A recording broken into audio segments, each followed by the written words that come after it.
Funding for this program is provided by Bruce Foods Corporation, makers of the complete line of Cajun King seafood seasoning mixes and other distinctive Louisiana-style food products.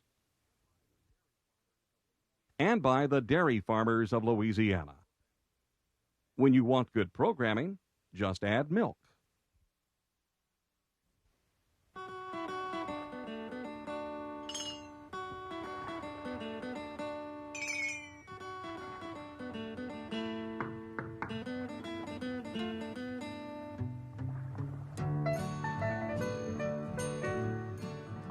Louisiana. Hi, I'm Chef John Folse, welcoming you to the bayous of South Louisiana. Today, Cajun and Creole cooking holds a prime spot in the world of international cuisine, and I would love for you to know a little bit about it. So why not sit back, relax, and join me and some of my friends as we cook up another great Taste of Louisiana.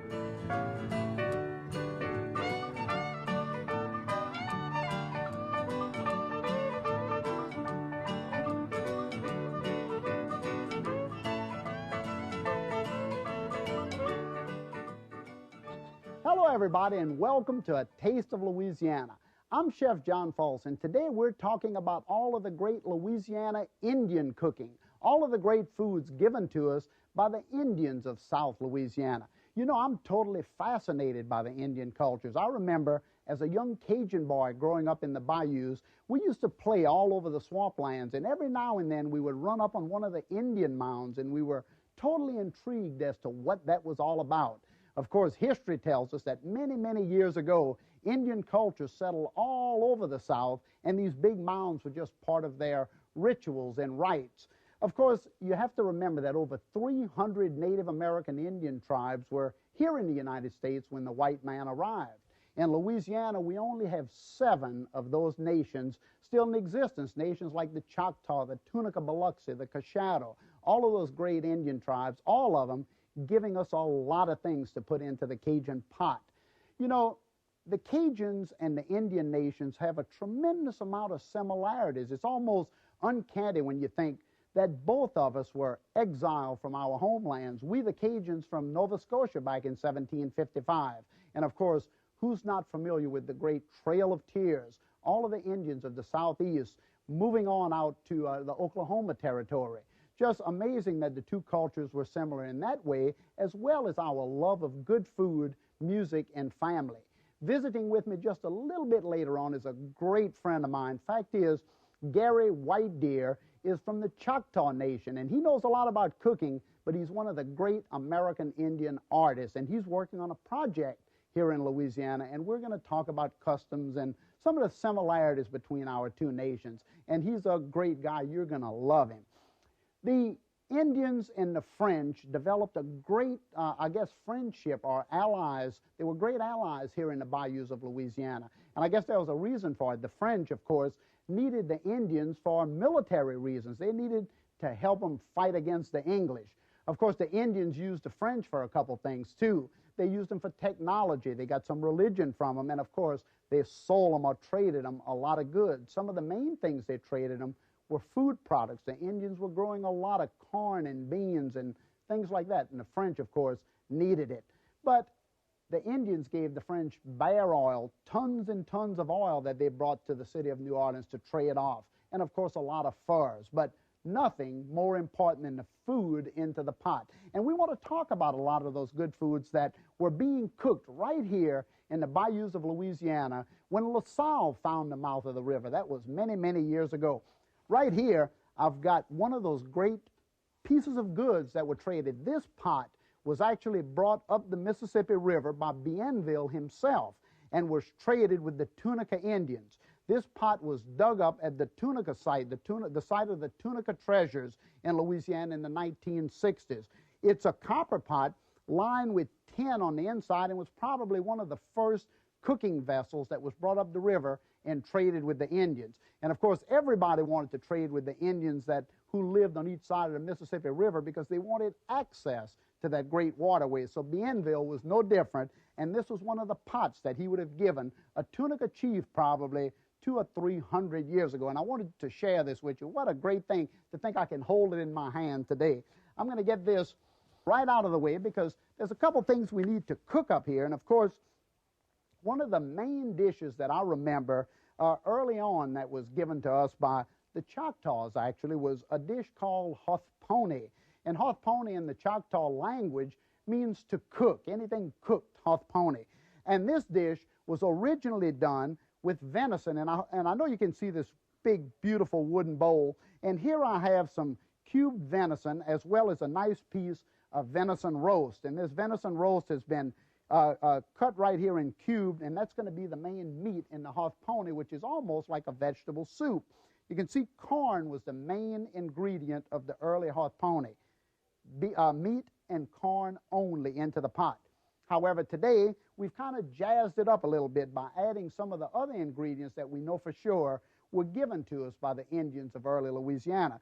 Things like tomatoes, beans, of course, lima beans, the corn itself, bay leaves. We have to have some nice bay leaves into the pot. And then, of course, we put carrots today. I don't think they put carrots in it back then, but certainly today. Now, as far as for spice, it's interesting that the Louisiana Indians used very little spice in anything that they cooked other than some of the natural herbs that grew on the trees, things like sassafras or possibly the laurel, the bay leaf from the laurel tree. But as far as for salts, very little. However, most of the peppers that we have in America today, like these pretty little yellow peppers or golden peppers, were actually brought by some of the Indians from Central America as they were coming up in the very, very early days. So they did, in fact, put some pepper into the dish, but how much? Well, it's debatable today. So the Hulhponi, as you can see, is almost like a vegetable soup with meat. That's at least what I think of when I think of Hulhponi. The venison into the pot. Now look at the corn. We're going to take the corn and cut it into little circles. In the early days, the corn would have been taken right off of the cob. I know that for sure, but I'm going to put it in because today, for looks, this looks a lot better. Corn was the single most important ingredient in all Indian cultures, and a lot of the religion and a lot of the rituals revolved around corn. And I know Gary and I are going to talk about that just a little bit later. One of the great things that the Indian cultures gave to us Cajuns in Louisiana. I'm going to put a little bit of the corn down in here, and then some of the tomato. And of course, I'm going to kick this fire way high because we want to bring it to a nice boil. I'm going to put some of the lima beans or peas. You can put any vegetables whatsoever into the pot. A couple of these nice little peppers. These aren't hot peppers. Just put a couple of them in there. Carrots, naturally. And this was very interesting to me. I want to show you this. This is a little cheesecloth that has some broken pecans in it. And I've got some here. I want to show you. I'll bring it right here. The pecans have been broken to expose the meat of the pecans. And it's wrapped up inside of a little napkin or a little cheesecloth or a little piece of white cloth to keep the dyes from flavoring any of the soup. So the Indians would break the nuts like this and put it right down into the soup. And imagine how much flavor the pecan nuts or walnuts or any of the other nuts would have had on that particular dish. So all of those great things down into the pot. I'm going to put just a little touch of pepper, because after all, we're cooking modern day now. But as you look into that pot, I think you can easily see just how simple this is, and at the same time, how this resembles vegetable soup that we cook today. Isn't this really, really great? All wonderful, fresh flavors down into the soup pot. And this would cook boiling for about, let's say an hour or so until the venison got very tender. Of course, use pork, use beef, use lamb, whatever you would like into the Hulhponi pot. And I think you'll get a great feeling for what it was like to eat the way the early explorers did as they discovered the Mississippi River and some of the Indian cultures along that great river. Now, right here in my next pot, right next to it, I have some of the Hulhponi that's been cooking all day long. Look at this, how nice it is. All of the corns, of course, are very nice and tender. The venison is nice and tender. The carrots, all the peas. You can imagine that anything in your area would work well into this old Hulhponi pot. This is an old blue enamel pot that we found. And when Gary comes out a little bit later, I'm going to let him test my Hulhponi to see if it's, I don't know, up to par, because he's the one who gave me the original recipe. Okay, let's talk about my next dish, which is going to be a fish dish. Now, one thing about the Indians of South Louisiana, they had a lot of fish to work with, a lot of seafoods, because you can imagine how much, living right on the Mississippi River in the Gulf of Mexico, how much seafoods that the great creator gave the Indians to work with. And even though we normally think of corn, beans, squash, as the Indians call them the three sisters, you can imagine how much fresh seafoods were available, and they certainly used it. Here I have a Mississippi River catfish, just a really, really nice, meaty catfish. However, the main fish that was used by the Indians of South Louisiana for the dish that I'm going to make next was buffalo fish. And fact is, in one of the digs in North Louisiana, at Delhi, Louisiana, at Poverty Point, they say over 4 million skeletons of buffalo fish in Shoe Peak were dug out of those finds. So you can imagine how much fish was being eaten in those days. That's over 3,000 years ago, that much fish. So I wanted you to see this. Now, what I have is this great old wooden bowl. I want you to look at this. And I've got 2 pieces of catfish in the bowl that have been poached off. One thing I wanted to show you before I got too far into this bowl is a fishing arrow of the Choctaws. This arrow was actually used to fish and hunt buffalo fish, and the arrow is made out of reed, so whenever it's shot, if they just so happen to miss the fish, then the arrow would float. So if the arrow floated, they could find it. There was a string always tied to the back of the arrow and tied to the boot or to the boat, so you can imagine that they didn't want to lose this precious little arrow when fishing. I wanted to share that little deal with you. Okay, now into the fish bowl here. This dish today in Louisiana is known as boulettes, fish boulettes in French. The Choctaw spoke a lot of French, so they would refer to it as boulettes also. And what we had was fish that was poached, and you can see I'm going to use my hands here. I'm going to squeeze the fish just like that and mix potatoes that have been boiled and grated right down into the fish bowl. And you can imagine that the potatoes would definitely hold the fish together after it was poached. And this dish was actually fried. A lot of the early Indian cooking was in fact boiled or fried once they had access to some of those great copper pots. Before that time, most of the foods were cooked in pouches that were made with either the skin of deer or the skin of bear, and then these pouches would be held in with little tripods over the fire and water put into the pods. And I want to show you this. These little stones that you see here were actually ceramic stones that were fired over 3,000 years ago at Poverty Point. And these stones would be heated and dropped into the deerskin pouches of water to bring the water temperature up to a boil for the Indians to boil either the Hulhponi or the fish cakes or whatever it was that they wanted to cook inside of those animal skins.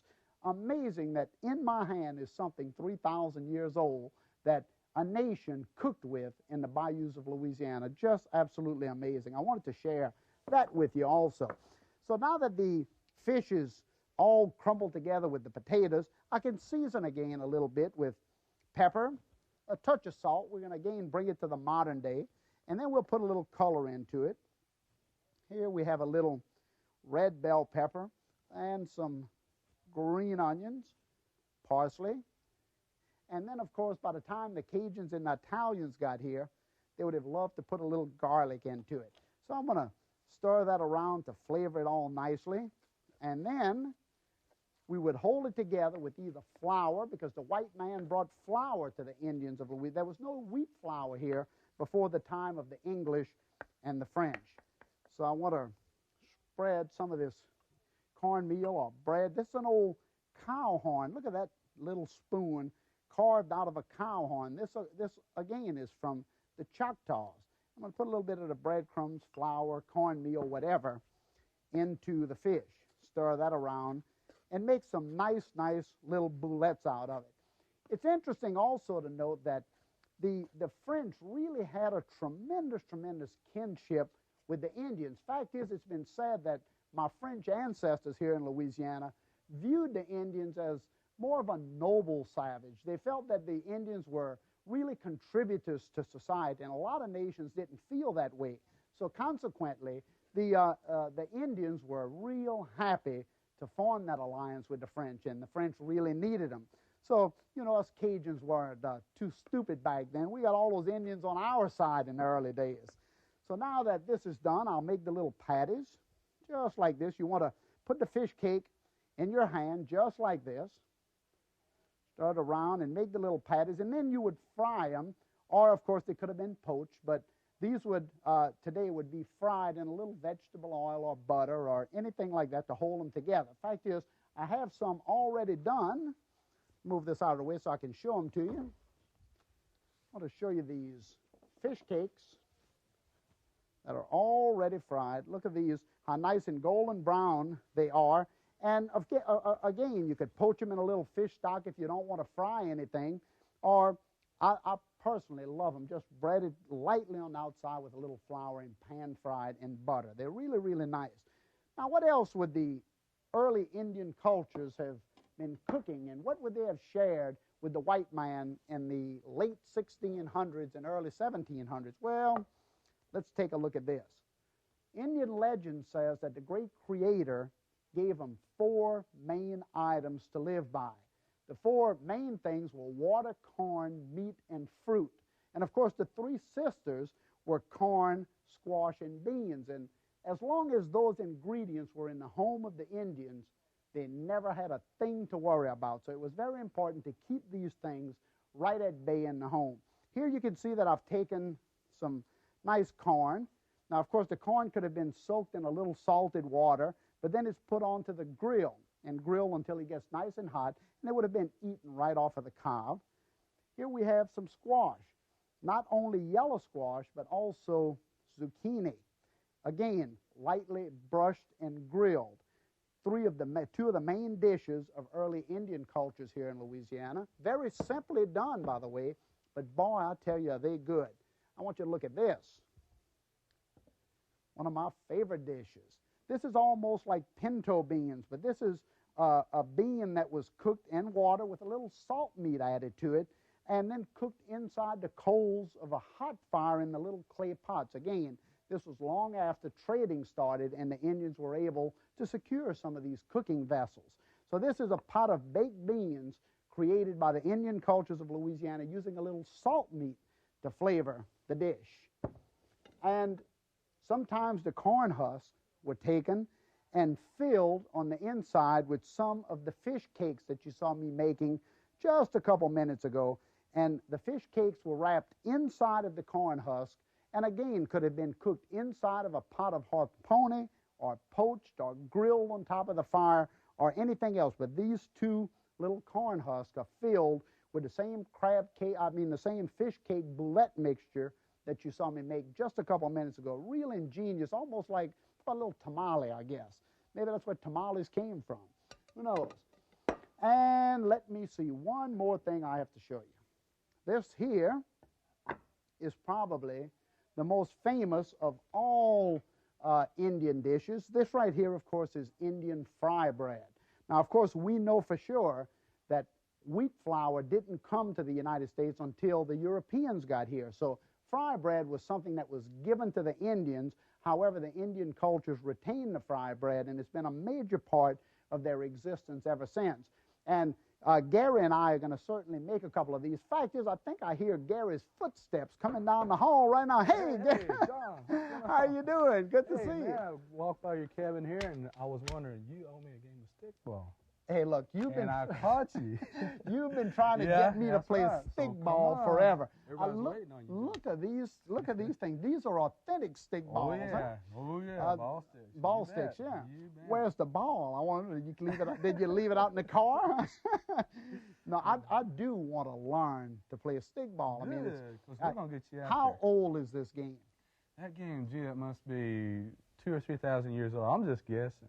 But I played it, my dad played it, my grandpa played it all the way back. So old, about as old as we are, I guess. Well, I tell you, Gary, I'm going to put these right out of the way. One of the things that I want to ask you about is I know that you're of the Choctaw Nation. I know that you live normally in Oklahoma, but that you're here on a very special project. What's the project?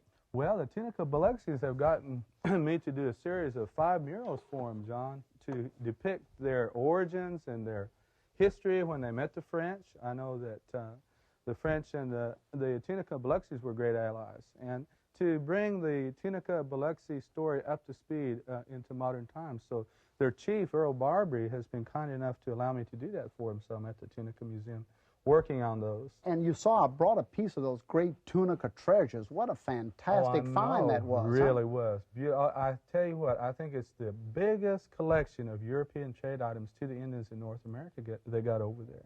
And they're in the museum now. Yes, at the Tunica Museum in Marksville. What about, I know that you're a great artist yourself, and that I've seen some of your work, I've looked at some of your paintings, they're just absolutely beautiful. Tell me a little bit about your style. Well, my style basically is that older Indian style, sort of brought up to the 1990s. My dad used to paint traditional Indian way, and very flat two-dimensional. That was my earliest exposure to art. And from there, I started evolving my own style. So I use traditional subject matter. A lot of my colors are very bright and two-dimensional, and I've tried to include some of the European techniques like foreshortening and perspective and stuff too. So long story short, I guess I got my own style, but it's sort of similar to the older traditional style my dad and them used to do. Well, you're to be congratulated because the paintings are just absolutely beautiful, and I wish you good luck with the Tunica project, because I know that's fantastic. Last time you and I talked, you're such a great storyteller. Last time you and I talked, we talked about the origin of the Choctaw people, and as you know, the Choctaws are very near and dear to the Cajuns of Louisiana, and I was fascinated by the story that you told about the origin. Why don't you recount that for me? Let's see, very quickly. You know, there's 2 stories. Right. And this is just what I heard, you know, coming up and growing up. So one story said that 2 brothers, Choctaw and Choctaw, were leading the people from a land far distant to the west. And at night, they would plant this great pole in their camp. And in the morning, the pole would lean in the direction the people were to travel. So they crossed the Mississippi, this one story says, from the west to the east. On the other side of the Mississippi River, the 2 brothers got into it. They got into a fight. So the Choctaw people, or Choctaw and his followers, became the Chickasaws. And Choctaw and his people, they continued on with the pole until one day in their great camp, it stood straight up, and they knew that was the place they were to reestablish their nation, and that was in Neshoba County in Mississippi.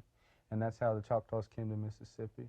The other story is that Nunnewayo Mound, which is the great mound the first story talks about being created after the people settled there with the pole. Second story says Nunnewayo Mound was already there, and that the Creator called 4 big nations out of that mound. The Cherokees first, and the Creeks second, and the Chickasaws third, and then the Choctaws fourth, and the Choctaw people were told, don't go anywhere else, but stay right here. This is your mother, Nunnewayo Mound. So those are the 2 stories very quickly. Well, just, I mean, really, really beautiful stories. I was saying a little bit earlier that there's a lot of similarities in our culture. You know, the Cajuns were originally exiled from their lands, and so were the Indians of the Southeast. But one of the other really interesting things is that we Cajun French really believe in our extended family. We believe in music. We believe in good food. But we all live in the same area as our grandmothers, grandfathers, aunts, uncles, and the same thing is true with the Indian cultures, isn't it? Oh, yeah, very much so. Once we get firmly planted, we don't like to go very far. And we love our family around us, just like the Cajun people do. And to us, family, like to your people, family means not just your nuclear family, but all your relatives, all your relations. So when we get together around a pot of food, there's usually a lot of people around, and it's a good time, happy time for us. And since I've been in Louisiana, I've been invited to several Cajun get-togethers, and the similarity there in spirit, you know, and good food and people, just, I just feel right at home. Well, I think that's the common denominator in the world, family and food. When those 2 things are together in perspective, I guarantee you're going to have a really, really peaceful time. And that's what Cajun cooking is all about. That's what Cajun life is all about. And I'm sure the same thing is true with you. Well You've said. Noticed all of these great foods that we've done here. Now, look, you taught me a lot of these. so if they're not good, hey, it's your recipe. Now, this is the Hulhponi that you and I talked about. Of course, I've add a little Cajun. For dinner, aren't Hey, you? look, I want you. I'm gonna serve you up a little taste of this. Okay. Just sip this for a second, and let me know if that broth. You don't have to eat all of this. Just sip that and let me know if you think that broth is any good. I'm gonna smell it first. That smells great. That's the venison and all the good flavors of the meat. Now, of course, you can see that I've added a lot of things to it. But look at all the different foods. You're an artist. I'll tell you what, this is art. You're an artist, and you know a lot of people think chefs are artists too. Oh yeah. Oh, I do. As a matter of fact, I tell you what, eating at your restaurant the other night, that was truly an artistic experience. That was like being in a gallery, art gallery. And this is very similar. You know, we have that similarity in common, where we pass a point of mere technique and we have to create, don't we? And we have to try new things and express ourselves in food. And I know when I paint on canvas and so forth, how important color is to me. And I have a daily struggle, you know, between brush, color, and canvas. Saying something visually. I notice all this great food you have and all these wonderful colors that you do the same thing, exactly the same thing. Well, you said something that I'll never forget, and it was really special to me, and that is that you said that our food shows a passion of food and a spirit of food, and that meant something very, very special to me. And we're going to continue talking about those things later on. I'm not letting you go anywhere. You're going to stay in Louisiana, and I want to thank you so much for coming by and being a part of this today and sharing with us some of these great Indian recipes of Louisiana. And I want to thank all of y'all for coming over, and I want you to come back next time as we create more of these great Taste of Louisiana. Thank you so much. Let's get a little bit of this. All right. Let me have some of this over here. Right here, right here. Get some of this. Good. Some of this. Put that in that pot. You're ready.